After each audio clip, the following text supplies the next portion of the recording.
सब लोग ध्यान से समझिए। इससे पहले के क्लास में आपको आवेग बता दिए थे। आवेग बता दिए थे कि नहीं बता दिए थे?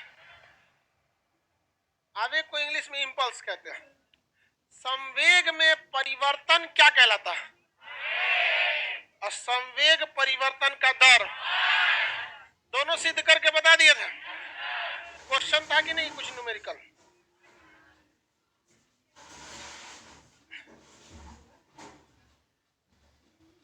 एक क्वेश्चन है, एक वस्तु का संवेग 60 केजी मीटर पर सेकंड से घटकर 48 केजी मीटर पर सेकंड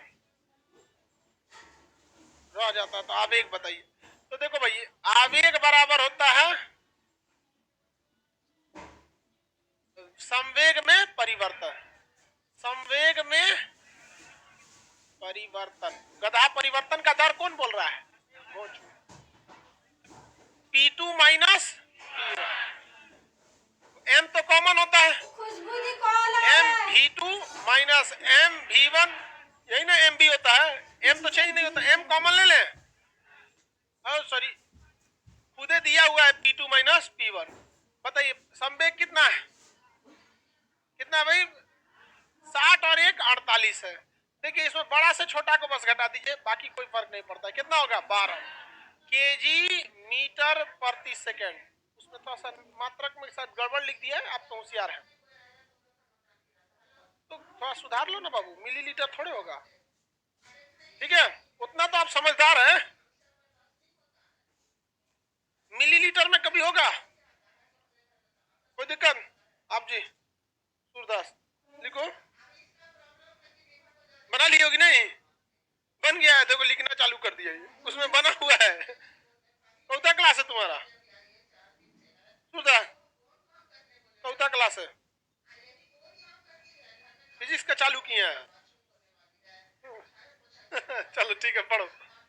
नहीं कोई बात नहीं, आगे टॉपिक से समझ में आएगा, ये लास्ट टॉपिक है, आज नया टॉपिक चालू हो जाएगा।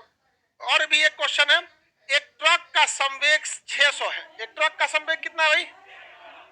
यानी P1 जो है, P की वैल्यू 600, और बढ़कर इसका संवेग कितना हो जाता है? 900।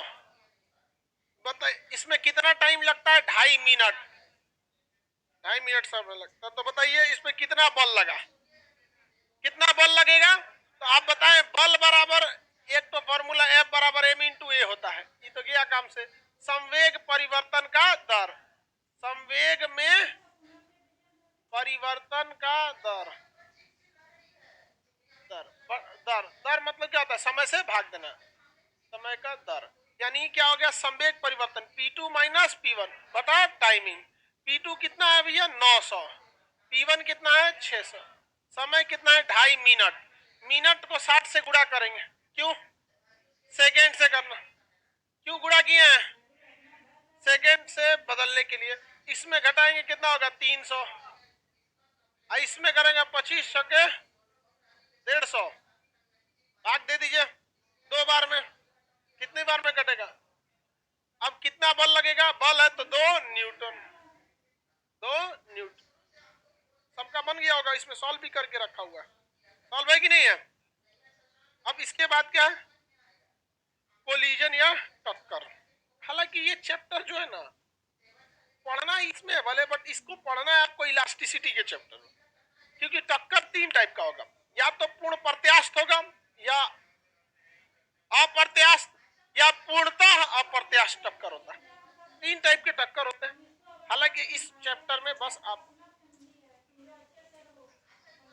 कौन सी क्वेश्चन है? मुझे पूछ रही है, भूल गई? क्वेश्चन है कोई? पूछिए कि नहीं पूछिए? अभी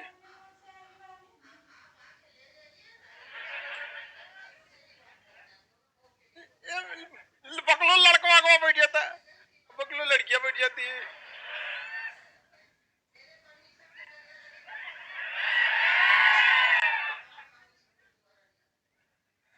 CHSL का जो बैच होगा SSC LDC 3 मार्च से, आपकी टाइमिंग मंडे को बता दी जाएगी उसकी। ठीक है, ऑफलाइन ऑनलाइन दोनों। कौन सी में थोड़ा डाउट हो गया बकलोलवा?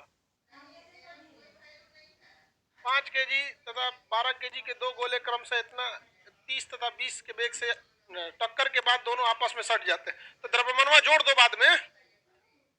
इसमें P3 जो होगा दोनों का द्रव्यमान जोड़ के हो जाएगा। पहले एगो का संवेग फिर दूसरे का संवेग बराबर, दोनों को जोड़कर संवेग बताए हुए हैं। गधा कहीं का, तुम कहां था? इसमें सॉल्व भी तो किया ही हुआ है।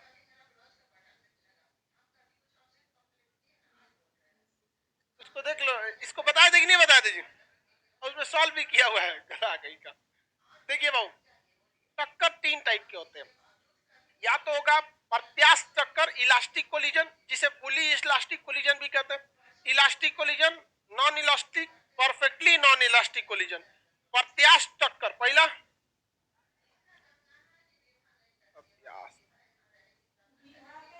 टक्कर या ऐसा कभी दुनिया में हुआ ही नहीं। अप्रत्यास्थ टक्कर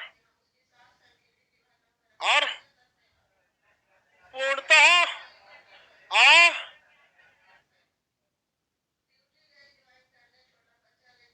बकलोलिया धीरे बोलो लोग, यहां तक आवाज आता है।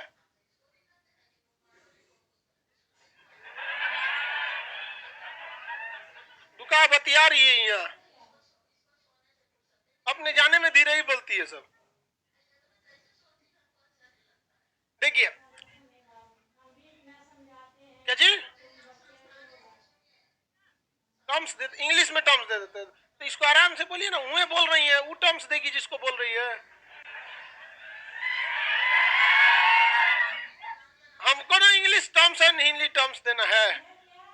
हाँ, अभी एक्चुअली ये इस चैप्टर का टॉपिक ही नहीं है, बस इसमें आपको एक झलक दिखाने के लिए लाए हैं, क्योंकि इसमें संवेग और क्या है, अब संवेग और गतिज ऊर्जा की भी चर्चा आएगी, तो एक हल्का सा इसमें चर्चा करेंगे। इसका एक्चुअली क्वेश्चन ये है, जब आपको कोफिशिएंट ऑफ रिजिडिटी पढ़ाएंगे तब, तो ये कोफिशिएंट ऑफ रिजिडिटी आपको इलास्टिसिटी नाम के चैप्टर में पढ़ना है।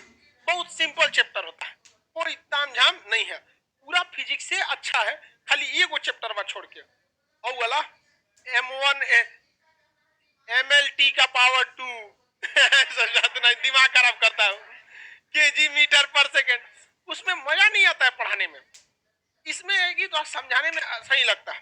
चलिए समझिए क्या चीज होता है। इलास्टिक कोलिजन यानी प्रत्यास्थ टक्कर, उस टक्कर को कहते हैं जब कोई वस्तु टकराने के बाद उतना ही दूर लौट के चली जाए। जैसे किसी चीज को गिराए, बॉल गिराते हैं जमीन पे, अगर कोई बॉल को अगर जमीन पे गिराते हैं तो टकरा के वापस उठता है, वापस उठता है क्या? उतने उठ जाता है? उतना नहीं उठता, फ्री फॉल होना चाहिए। देखिए याद रखिए, ये नहीं उमच के मार दे इसे तो भर जाएगा वापस। आप अगर फ्री फॉल किसी चीज को गिराते हैं, गिरने के बाद वो उतनी ही दूर पे वापस आ जाती है, तो ऐसे टक्कर को हम कहते हैं इलास्टिक कोलिजन। कौन सा? प्रत्यास्थ टक्कर। अगर टकरा के वस्तु कहां चली गई? उतने, तो इसमें क्या हो जाएगा? Elastic collision. इसको दर्शाने के लिए कहते हैं E इज इक्वल टू 1, जितना था उतने आ गया। क्या ऐसा कोई बॉल बना है आज तक? बचपन में कुछ छोटका गेंदवा था, कोई इधर उधर भागता था बहुत, उसमें सल्फर की मात्रा ज्यादा बना दी गई थी रबड़ में डालकर। देखें अजबे भागेगा, कभी इधर कभी उधर कभी इधर भागेगा। हाँ, उसको पकड़ना बड़ा मुश्किल होता था, बट उसको भी अगर गिराएंगे ना तो पूरा ऊपर तक नहीं आएगा। हाँ, पटक देंगे तो ज्यादा आ जाएगा, पटक देंगे तो ज्यादा। तो पटकने की स्थिति में तो आदमियों को उमच के पटक दीजिएगा तो इसे इसे आ ही सकता है। हाँ, साउथ के मूवी में है कि नहीं, पुष्पा ने जिसको जिसको मारा सब का सब इलास्टिक कोलिजन था, सब मारता था इसे धड़ाक से। हाँ, बस यहाँ मारा इसे, पीछे से पैर मारा, लुंगी लेकिन देखिए साउथ की मूवी बहुत क्रिएटिव होती है, मेहनत करते हैं लोग। इधर वाला सब में कुछ खास नहीं। और इधर वाला अगर कोई मूवी बनाएगा भी तो मेरी बहनियां बैठल है गरियाने के लिए सबको। अभी आलिया भट्ट को गरिया रही थी मेरी बहनियां ने कह लिए कर रही थी। तो समझिए ध्यान से, इलास्टिक कोलिजन, अगर कोई चीज टकरा के वापस आ गई तो इलास्टिक, लेकिन एक होता है अप्रत्यास्थ टक्कर, नॉन इलास्टिक कोलिजन। कोलिजन मतलब टक्कर, इसमें टकरा कर वापस आता है लेकिन उतना वापस नहीं आता है बल्कि कुछ कम हो जाता है। उतना वापस नहीं आएगा, कुछ कम रहेगा। ज्यादातर टक्कर नॉन इलास्टिक ही होते हैं। E is less than 1। अब मान के चलिए 10 मीटर से टकराया तो उठ के 2 मीटर आया, 5 मीटर आया, तो उतना नहीं आएगा, किसी को कोई दिक्कत नहीं। आगे बढ़ जाए। तो ये हो गया आपका कौन सा कोलिजन। एक होता है पूर्णतः अप्रत्यास्थ टक्कर, ई बराबर 0। जैसे आटा सान के उसका लोई बनाइए, जो बेलने से पहले लोई बनाया जाता है, और उसको आप गिराइए इसे चिपक जाएगा इसे, कितना वापस आएगा? 0। तो ई बराबर क्या हो गया? आगे बढ़ जाए। सर आपकी बहनिया कौन है हमको पता नहीं है।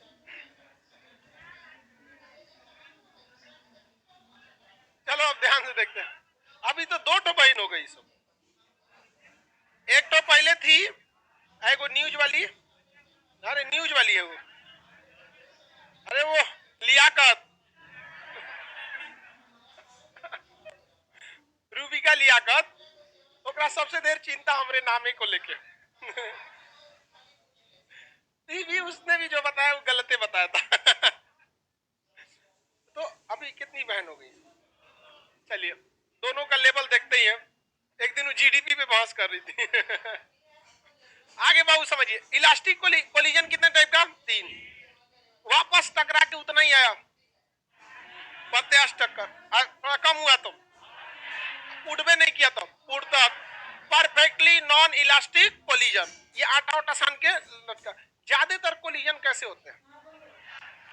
ज्यादातर कोलिजन अप्रत्यास्थ, ज्यादातर कोलिजन होता है। एक कोलिजन होता है जो, देखिए पहली बात तो प्रत्यास्थ टक्करे नहीं देखा जाता है।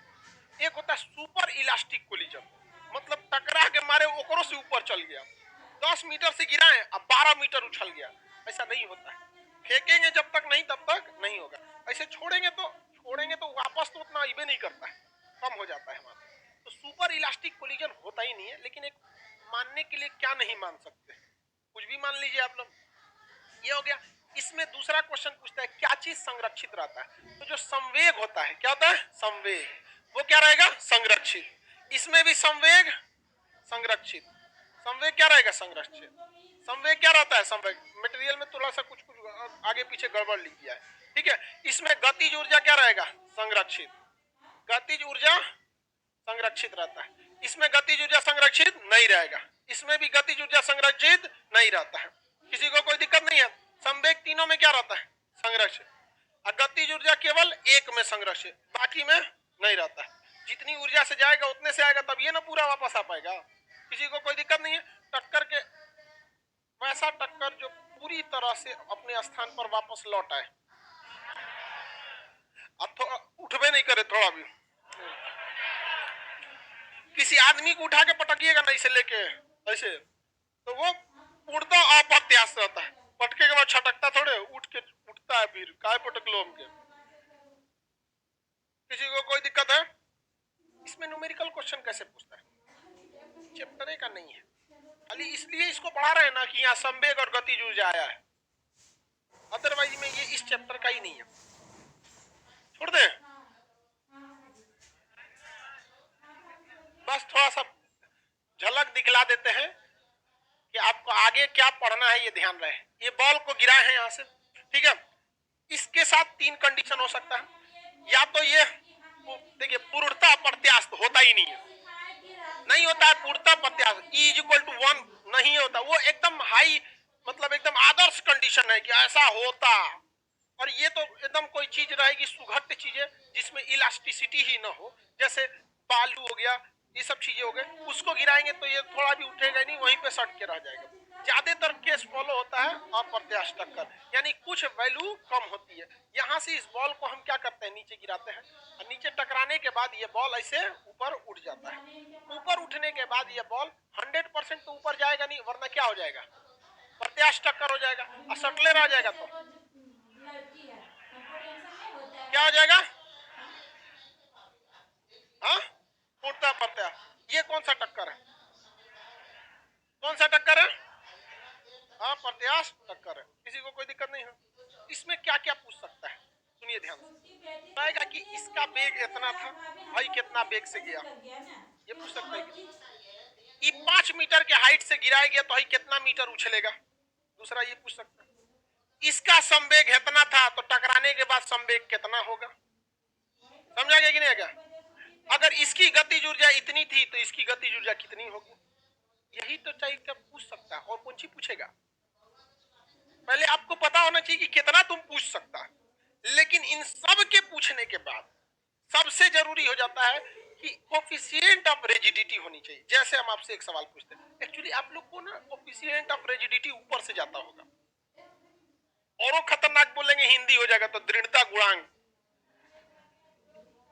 समझिए क्या कहना चाह रहे हैं। एक बॉल है जो गेंद, उसको अगर हम छोड़ते हैं जमीन पे, लाइव वाले ध्यान से समझ, गधा पहले बोल के रखा है कि ये समझ में नहीं आता है, तो कौन चीज समझ में आएगा। तुम्हारा लड़ाई होगा पहले से, तुम बोलेगा एक हम नहीं लड़ पाएंगे, तो क्या लड़ेगा तू, नहीं ना लड़ पाएगा। तो समझिए ध्यान से, एक बॉल को अगर हम जमीन पे गिराते हैं तो क्या वो पूर्णतः प्रत्यास्थ होगा, क्या पूर्णतः अप्रत्यास्थ हो जाएगा, टकरा के वापस आएगा ही आएगा। तो एक बॉल क्या होता है, अप्रत्यास्थ टक्कर, बॉल का टक्कर अप्रत्यास्थ। लेकिन एक चीज आप अपने दिमाग से स्किप कर रहे हैं कि टकराने वाला सतह कैसा है। अगर उस बॉल को खटिया पे गिराएं तो इसमें चल आएगा, खटिया समझते हैं, और वो खटिया पुरान खटिया 1.5-2 साल पुरान एकदम झूल के ऊपर ढीला कर देता है, होता है ना, कबो कबो खटिया ऐसा पुरान हो जाता है, पैर रखेंगे तो पैरवा चल जाता है अंदर ऐसे, तो उसका पूरा बहुत पुरान खटिया होता है। समझा गए, मेरे दादाजी के दहेज में खटिया मिला था, और इतना मजबूत है कि उसका जो बिनाई था वो खत्म हो गया, लेकिन जो पाया होता है अभी तक एकदम वही बेहतरीन है वैसे। तो बताइए, देख गधा सब टॉपिक छोड़ के खटिए पे चल गया सब। तो एक बात तो ये समझ में आया कि कोई भी चीज का टक्कर दोनों चीज पर डिपेंड करता है। एक, ये बॉल किस चीज का बना है, बॉल किस चीज का बना, दूसरा किस सतह से टकराया। और जो छोटका बॉलवा बहुत कूदता है वो तो और टक्कर मारता है वापस आने के लिए, अगर उसको पानी पे गिराइए ना हो पाएगा।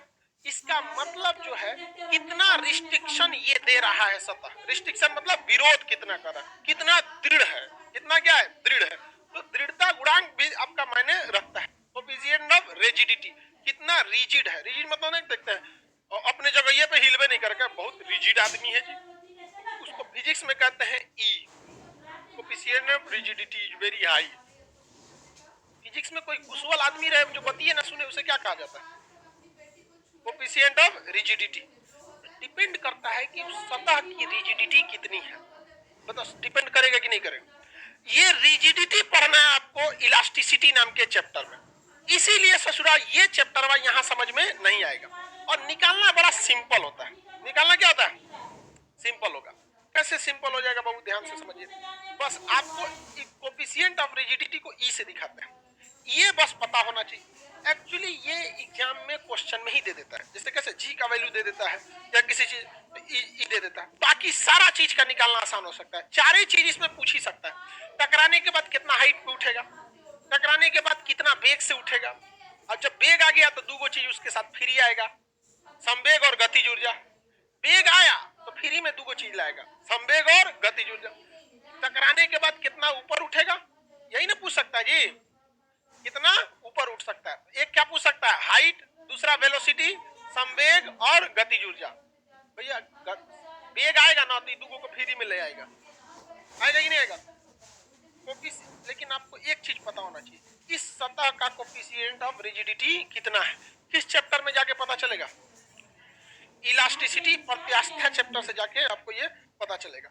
जब ये पता चल जाता है ई, तो बड़ा सिंपल हो जाता है, ई बराबर H2/H1 खत्म।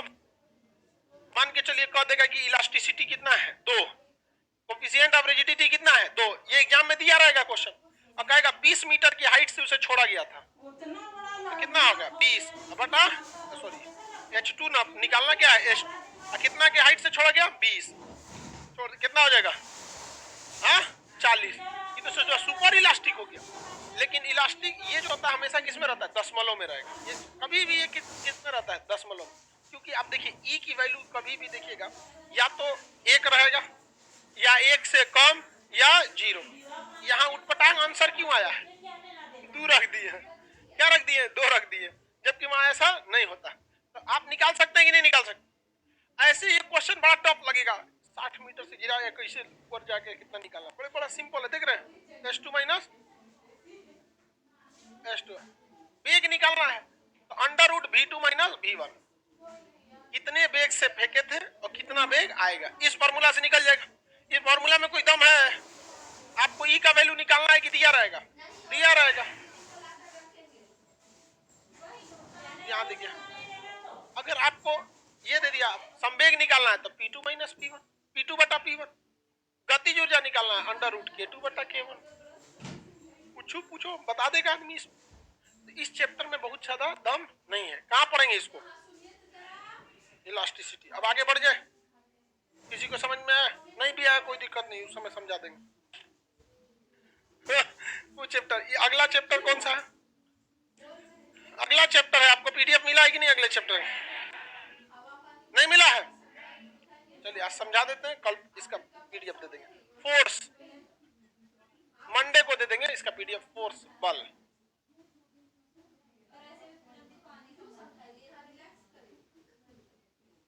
फोर्स यानी बल। मंडे ने 3 तारीख कौन दिन पड़ रहा है, थर्सडे। 3 मार्च को इकोनॉमिक्स का बैच स्टार्ट हो जाएगा, 3 मार्च को 9 बजे इकोनॉमिक्स, ठीक है। और 3 मार्च को ही CHSL का बैच स्टार्ट होगा, उसकी भी टाइमिंग आपको बता दिया जाएगा। अब बल को समझते हैं, इंग्लिश में इसे फोर्स कहा जाता है, push and pull is force. किसी चीज को ढकेलने या खींचने को हम क्या कहते हैं, बल।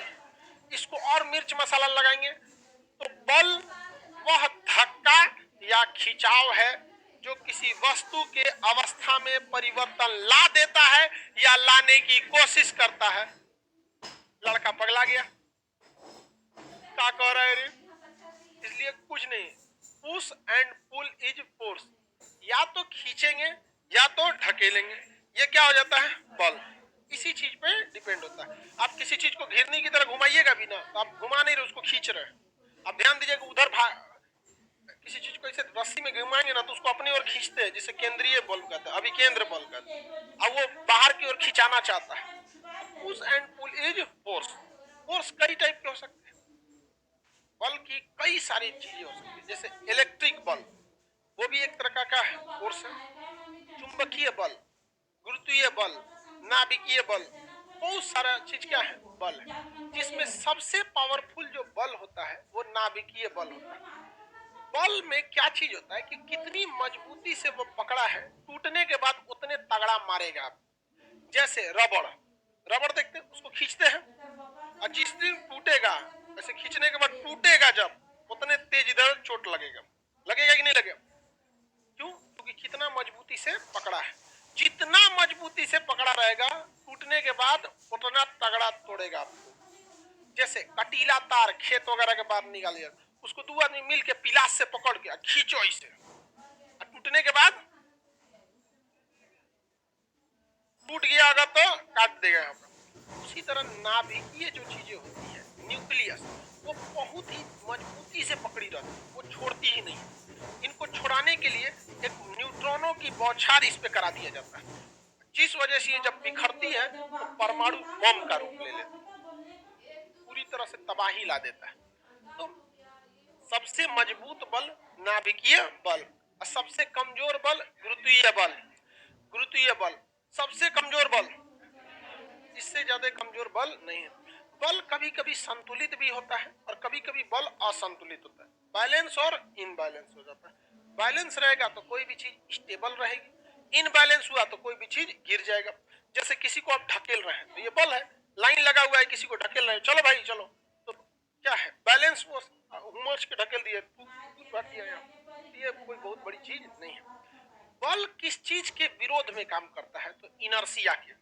किसके विरोध में? इनर्सिया का। इनर्सिया को हिंदी में हम जड़त्व कहते हैं। इनर्सिया को हिंदी में जड़त्व, इनर्सिया को हिंदी में जड़त्व। इसी के खिलाफ काम कौन करता है? बल। यानी बल अगर पढ़ेंगे तो आपको इनर्सिया पढ़ना ही पड़ेगा। इनर्सिया का विरोध कौन करता है? न्यूक्लियस होता क्या है यही हमको समझ में नहीं आया। मनीष कुमार, केमिस्ट्री जब पढ़िएगा तब समझ में आएगा। सीधे आए हैं क्या यहाँ पे? एडमिशन डायरेक्ट नर्सरी में नहीं कराए थे, आप हमारे पास करा लिए।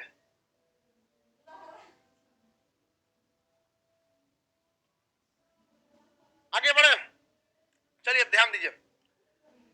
जड़त्व एक ऐसा क्वालिटी है जो अपनी अवस्था परिवर्तन का विरोध करता है, अपनी अवस्था परिवर्तन का विरोध करता है। या अगर कोई चीज गति में है तो वो कहेगा कि हम नहीं रुकेंगे जब तक हमें रोका ना जाए, और अगर रुका है तो तब तक रुका रहेगा जब तक कोई बाहरी इंसान उसको आके ढकेल न दे। जैसे ये इस क्लास का बेंच कुर्सी, जब तक आप बैठेंगे नहीं या हिल डुल नहीं करेंगे वो हिलेगा नहीं। किस गुण के कारण? जड़त्व के कारण। लेकिन वो कब हिल डुल करेगा? आंधी आ जाए तब, भूकंप आ जाए, आप आके ढह जाए उसके ऊपर।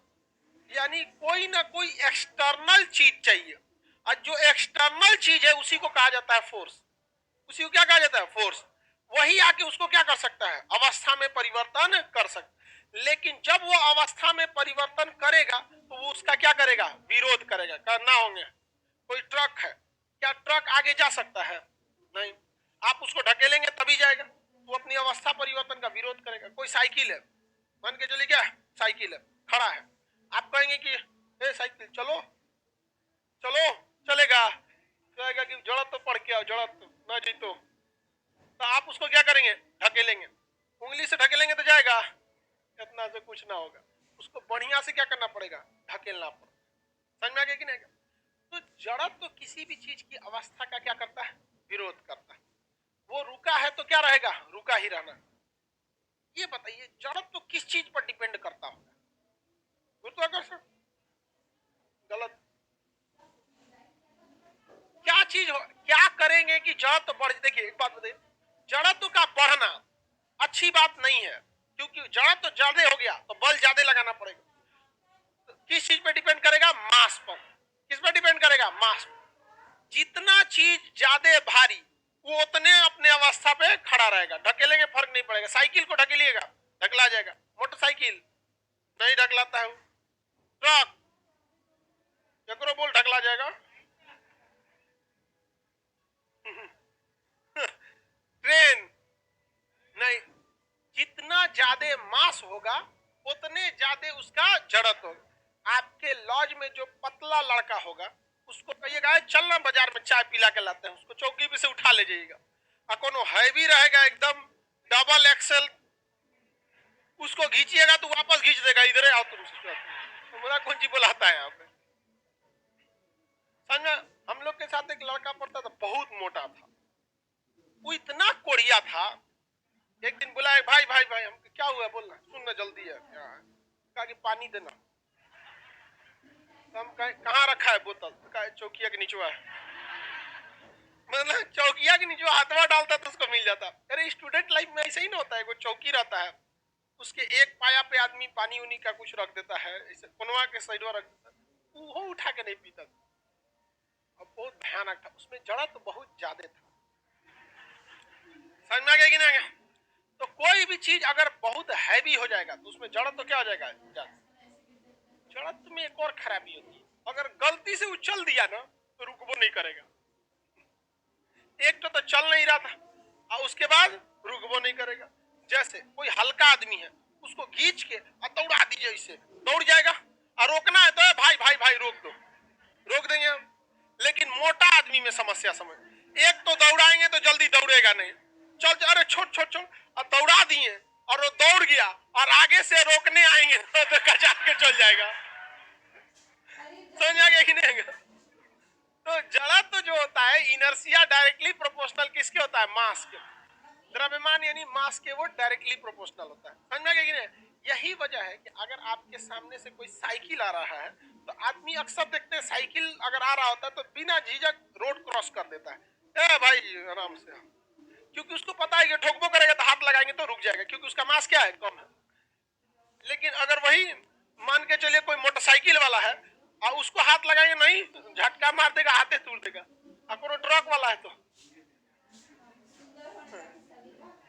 नहीं रुकनेगा, क्योंकि उसका मास क्या होता है, ज्यादा, उसका मास ज्यादा होता है। ट्रक वाला फोचका की तरफ फोड़ देगा हम लोग को, ऐसा हम फूट जाएगा जाए। अक्सर ऐसा एक्सीडेंट्स वगैरह ज्यादा होते हैं। ट्रक वगैरह वाले ड्राइवर जो काफी हाईली एक्सपीरियंस होते हैं, वो लोग जल्दी नौटंकी नहीं करते हैं, अपना एगो सड़क पकड़ेगा किनारा चलते रहेगा। जो नो बाइक वाला है सब ना अपने आप को कहीं नहीं कहा समझता है सब। अब पिछवा अगर कोई लड़की बैठा लिया है तो उसको लगेगा कि बाइक नहीं ये राफेल है, समझना क्या कि नहीं।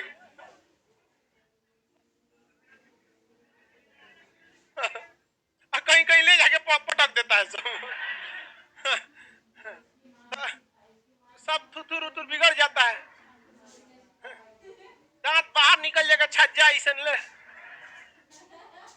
जड़ा तो समझ में आ गया कि नहीं आ गया। जड़ा तो किसी भी चीज के अवस्था का क्या करता है, विरोध। अगर गति में है तो रुकेगा नहीं, और चल दिया तो, अगर रुक गया तो चलेगा नहीं, और चल दिया तो रुकेगा नहीं। समझेंगे।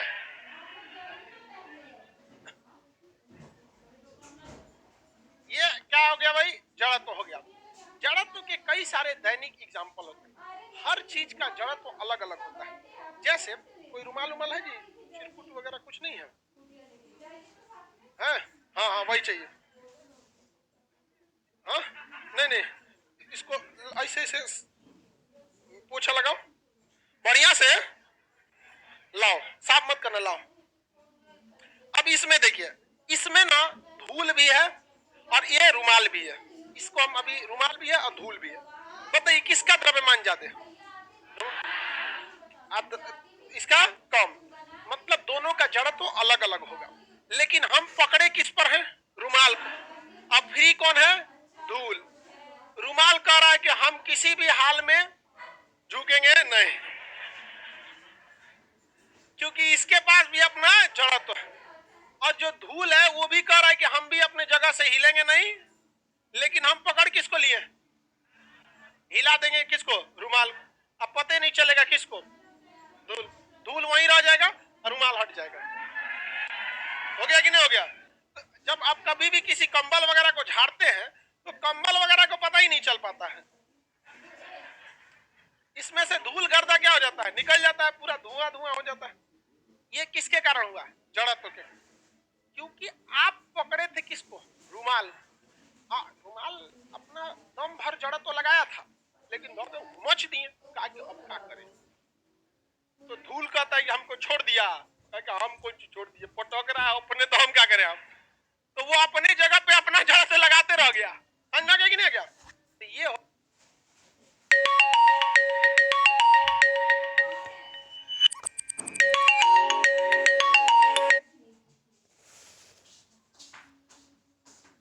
होता है। अगर वो धूल विरामा अवस्था में थी तो कहे हम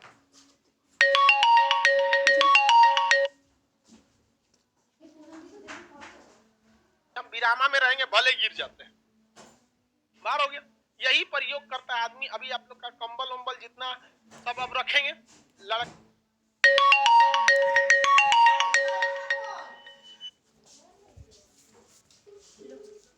लड़का सब बिना धोले कंबलवा रख देता है, और लड़की सब धो के रखती है सब, समझा गया कि नहीं। और लड़का अगले साल उसको फिर वैसे ही ओढ़ लेगा। दो चार बार ऐसे दूगो लड़का पटके पकड़ेगा, एगो कोना से एगो कोना से, झाड़ भाई रे। अब बस ओढ़ लिया काम का, तो समझा गया कि नहीं। लड़की एहू साल धोएगी और अगली साल भी धोएगी। तो लड़का जो इसे कंबल पटकता है तो कंबलवा को पकड़ लिया और उसमें क्या लगा है, धूल, उसको पता नहीं।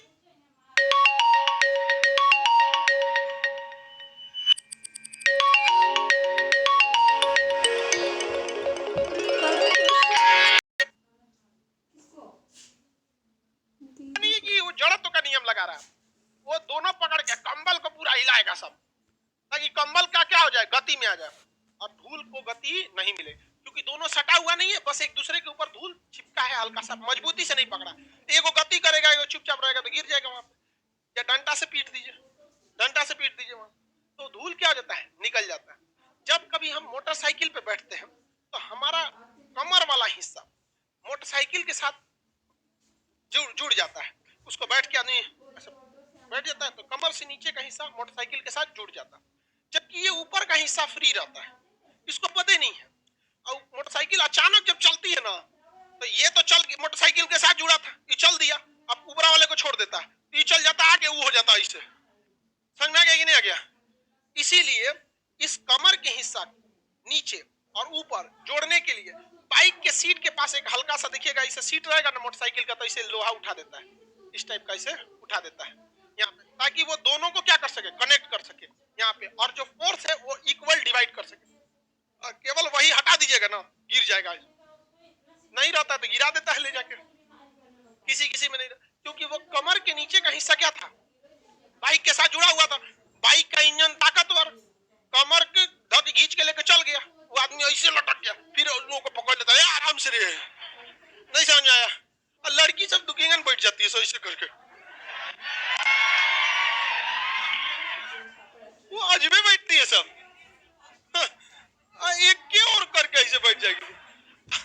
एक बार मोटरसाइकिल पे जब हम लोग मैट्रिक इंटर में थे तो सिलेबस छोटा रहता है ना, तो आदमी खचरइये ज्यादा करता है, तो एक मेरा दोस्त हमके चला तो एक बार ट्राई करते हैं ऐसे बैठ के, अरे भाई हम गिर गए ऐसे बैठे और लेके गया, हम कहे रोक रोक रोक, अब दोस्त इतना खचरा होता है सब, अगर उसको लग गया कि डर रहा है तो अपने को अभिनंदन बन जाए ले जाके हमको गड्ढा में उलाट दिया, उसमें दिमाग ही काम नहीं कर रहा था, क्यों, क्योंकि गति है इस दिशा में, आंख है इस दिशा में, 90 डिग्री का एंगल बन रहा था, समझे में नहीं आता हम ऐसे काहे चल रहे हैं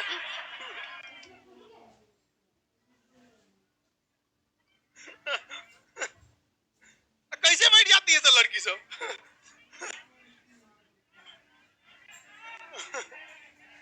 चलो आप ध्यान से समझते हैं। तो जड़त्व का नियम समझ में आ गया, कोई भी चीज अचानक गति करती है तो नीचे, जैसे आप ये किसी का चाबी छूट गया, देखो चाबी रिंग टूट गया है, ये इसके ऊपर रखे हैं, ठीक है, ये चाबी रिंग है लकड़ी का, इसको इसके ऊपर रखे हैं, हम पकड़ लिए किसको, कागज को, ये चाबी रिंग भी है, दोनों के पास जड़त्व है, दोनों अपने अवस्था का विरोध करेगा, लेकिन हम फोर्स किस पे लगा देंगे, हाँ कागज पे, इस पे लग पाएगा नहीं, ऐसे करेंगे तो देखिए चाबी रिंग गिर गया नीचे, इसके साथ नहीं जा पाया। यही प्रैक्टिकल अगर आप गिलास के ऊपर एक कार्डबोर्ड रख के उसके ऊपर एक सिक्का रखिएगा, अब फटाक से खींच लीजिएगा, पता नहीं लगे उसको, ना तू कहेगा चाचा आप भी जा रहे हैं हम भी चलेंगे, समझ में आ गया कि नहीं, आराम आराम से खींचेंगे ना तो वो चलेगा, चलो चलो चलो चलो, पता नहीं लगना चाहिए उसको, समझ में आ गया, आराम से खींचेंगे ऐसे तो ये तो खत्म हो गया, और उसमें कहा कि हम जड़त तो है, नहीं हटेंगे नहीं हटेंगे, समझ में आ गया, नहीं नहीं नहीं नहीं तो 3-4 बार मना करेगा, समझ में आ गया कि नहीं, और तब तक खींच लीजिए चल जाएगा वापस, समझ में आ गया कि नहीं, जड़त्व का नियम होता है। कभी कभी जैसे महिला सबको देखिएगा शादी ब्याह में किसी महिला से खाना खा लीजिए तो एक बार में कभी नहीं करेगी कि नहीं उसमें भी क्या है, जड़त है, अभी नहीं खाएंगे छोड़ दीजिए तब चल गए खत्म का, नहीं समझ आ गया, और 2-3 बार पूछेगा तो ठीक है खाइए लेते हैं, तो कैसे पूछना इसे, खाना खा लो, नहीं घटाक जस्ट भूखे रहो जड़त तो समझ में आ रहा है कि नहीं आ रहा है, जड़त तो जो होता है वो दोनों को एक पास मतलब कोई भी जड़त्व तो अवस्था परिवर्तन का विरोध करता है, लेकिन ज्यादा देर तक विरोध नहीं कर पाता, कुछ देर में झटका लगा देना, जैसे पत्ती है, पेड़ पे बहुत सारी पत्तियां सूख जाती हैं और कमजोर हो जाती हैं, तो आदमी क्या करता है डाल पकड़ लेता है और उसको देकर झोर देता है ऐसे ऐसे, तो हम लोग पकड़े किसको है, डाल को, ऊर्जा मिल किसको रहा है, डाल, अब डाल पहले तो विरोध किया था लेकिन उससे ज्यादा उमज दिए तो डाल तो ऐसे से हिल गया, अब पतैया को पता चले चले कि उसको झटका लग के पत्ती गिर गया, गिर जाता है कि नहीं होता है।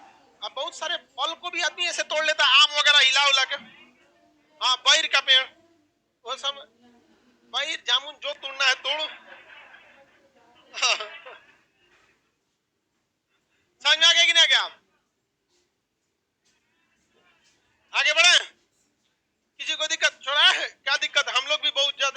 है, बहुत कमजोर होता है जामुन का पेड़, हम चढ़ गए तो ऊपर ढह गए, उसमें मोटका मोटका डाल टूट जाता है। बहुत तू भी गिरा है गिर के बोलिए नहीं रहता जरा तो समझ में आया कि नहीं गया? सेम इसी का उल्टा, अगर कोई चीज गति में है तो रुकेगी, जब तक आप उसे रोकिएगा नहीं तो उसके लिए क्या करना पड़ेगा, गाड़ी को ब्रेक लगाना पड़ता है, या फिर हवाएं भी उसका क्या करती है, विरोध करती है।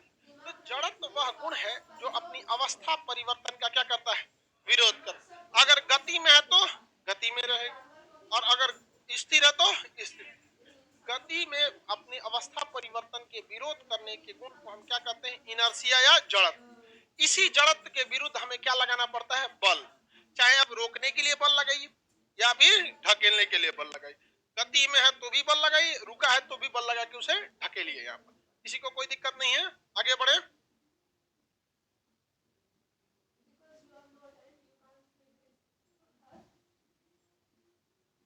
कोई दिक्कत है तो बताइए। न्यूटन ने क्या दिया था, न्यूटन ने इसी नियम को दिया था, जड़त्व की नियम। हालांकि न्यूटन से पहले यह नियम गैलीलियो ने दे दिया। जड़त्व का नियम पहले किसने दिया, गैलीलियो। तो इसे गैलीलियो का नियम भी कहते हैं। क्वेश्चन पूछा जाए, बता सकते हैं गैलीलियो का नियम किससे संबंधित है, जड़त्व। न्यूटन का पहला नियम किससे संबंधित, हाँ, जड़त्व से, इनर्शिया से। जड़त्व किस पर निर्भर करता है, मास पर। कपड़ा, दरी या कंबल झाड़ने पर धूल क्यों गिर जाता है, किसके कारण, जड़त्व।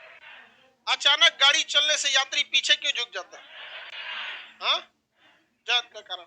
अचानक चल दिया तो कहां चल जाएगा, पीछे। अचानक वो ब्रेक मार दिया तो आगे चल जाएगा, इसे समझ में आएगा कि नहीं, मुंह हाथ तूर लेता है वहां पे, कभी अचानक ब्रेक मार देता है तब।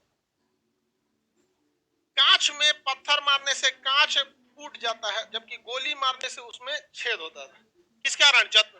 देखिए, कांच में जब आप पत्थर मारते हैं तो बाकी कांच के जितने भी अंग रहते हैं वो स्थिर रहते हैं, लेकिन पत्थर का फोर्स का स्पीड बहुत कम रहता है, जिस वजह से वो सब पर डिस्ट्रीब्यूट हो जाता है, इस वजह से वो फूट जाता है। और गोली मारेंगे तुरंत छेद के निकल जाता है, बाकी को पता चले चले कौन सी हुआ था, उछल गया, समझे। अगला, गिलास के ऊपर रखे कार्डबोर्ड पर रखा सिक्का ग्लास में गिर जाता है जब अगर कार्डबोर्ड को हम अचानक खींचे, किस कारण, जो ऐसे गिलास है इसके ऊपर कार्डबोर्ड रखिए, ऐसे खींचिएगा इसे तो ये कहां चला जाएगा, नीचे, नीचे चला जाता है। पेड़ हिलाने पर फल या पत्ते कहां गिर जाते हैं, नीचे, क्यों, किसके कारण, जड़त्व के कारण। आगे बढ़े। अगला कह रहा है गति का जड़त्व। गति का जड़त्व भी सेम चीज है, अगर चल दिया तो रुकेगा नहीं। अचानक गाड़ी रुकने पर यात्री कहां गिरेगा, आगे, कहां, आगे, क्योंकि जब गाड़ी चल रही है तो शरीर का निचला हिस्सा और ऊपर का हिस्सा दोनों क्या कर रहा है, गति। लेकिन निचला हिस्सा किससे जुड़ा हुआ है, गाड़ी से जुड़ा हुआ है। गाड़ी ने ब्रेक लगाया तो निचला हिस्सा तो रुक गया, और अगला को छोड़ दिया, कहा जो चल गए, यहाँ पे चल जाता है। अचानक ब्रेक लगाने पे ये हो जाता है। इसी वजह से गाड़ी वगैरह जब एक्सीडेंट होती थी तो बहुत सारे लोगों की जान चली जाती थी, क्योंकि निचला हिस्सा तो उनका जुड़ा रहता था गाड़ी के साथ, ब्रेक लगा, लेकिन अगला नहीं जुड़ा रहता, धड़ाम से चल जाता था, सर लड़ जाता था एक्सीडेंट में, ड्राइवर मरता था, स्टीयरिंग में लड़ जाता, मुंडिये लड़ जाएगा, यहाँ पे फूट जाएगा पूरा, इसके अंदर का बाहर चला जाता। तो उसके लिए अब आता है सीट बेल्ट। सीट बेल्ट जो होता है उस एक ऐसा डिवाइस है जिसको आप आराम से खींचिएगा तो आ जाएगा। तो जब गाड़ी में बैठा जाता है तो सीट बेल्ट यही होता है, खींच के यहाँ एक क्लिप होता है उसमें लगा लीजिए। जब आप आराम से आगे बढ़ेंगे ना, इसे मान के चलिए आपको पानी बोतल उठाना है या कुछ उठाना, आराम से चलेंगे तो आने देगा। उसके अंदर एक बॉल लगा होता है, झटका से खींचेंगे तो बॉल में लॉक हो जाएगा। तो आराम से आप उसको खींच लीजिए।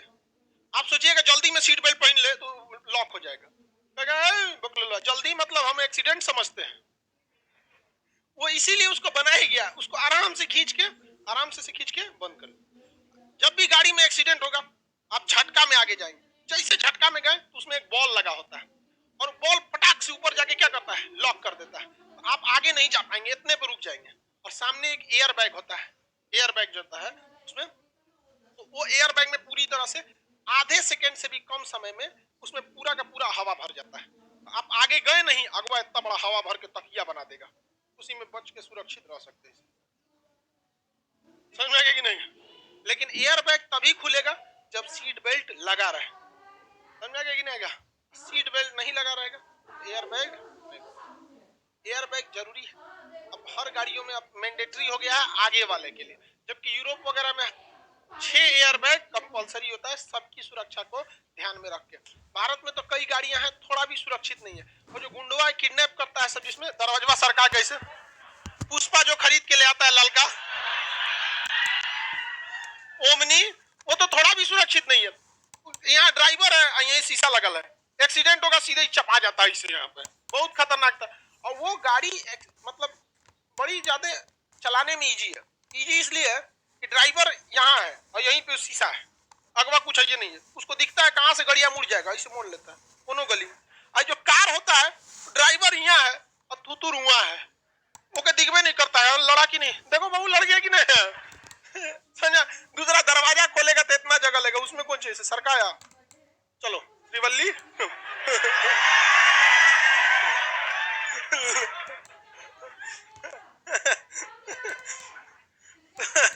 गति का जरा तो समझ में आ गया कि नहीं आ गया।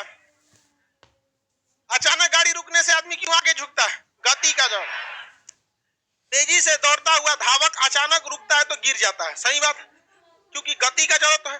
जैसे जो एक ट्रेडमिल मशीन आता है जिसपे आदमी दौड़ता है, सीबीएसई वाला घर में दौड़ता है सब ट्रेडमिल पे, तो उस पे ऐसे दौड़ रहा है, अचानक मशीन बंद हो जाएगा, तो दौड़ेगा तो मशीन बंद हो गया, और शरीर को कौन जी पता है कि रुकना है, तो रहा वो तो बंद हो गया, आधाए से वहीं गिर जाता है। इसलिए उसको बंद कीजिएगा ना तो अचानक बंद ही नहीं होता है, वो स्पीड धीमा कर करके बंद होता है।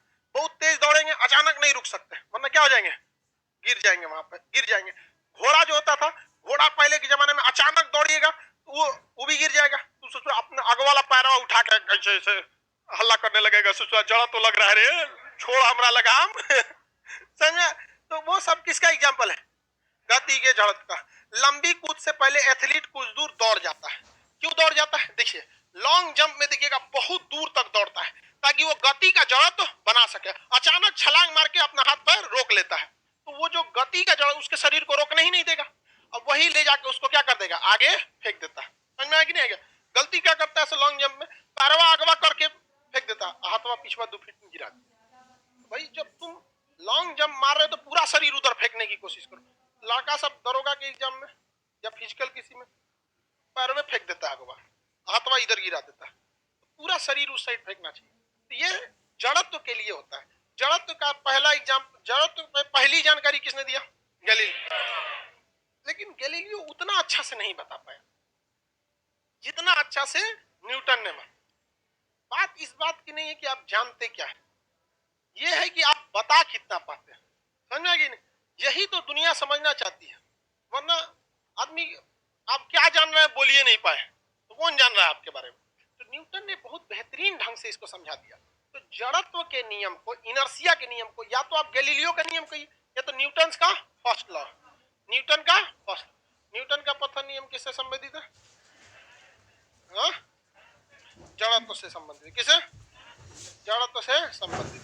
जड़त्व समझ में आ गया आपको, किसी कोई दिक्कत नहीं। आप बताइए महात्मा गांधी में जड़त्व ज्यादा होगा या अमित शाह में, समझ में आ गया कि नहीं?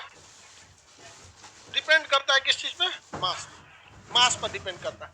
ये बताइए पृथ्वी का जड़त्व ज्यादा होगा या बृहस्पति का, सबसे बड़ा ग्रह है बृहस्पति का, बृहस्पति का डिपेंड करता है उसके मास पे।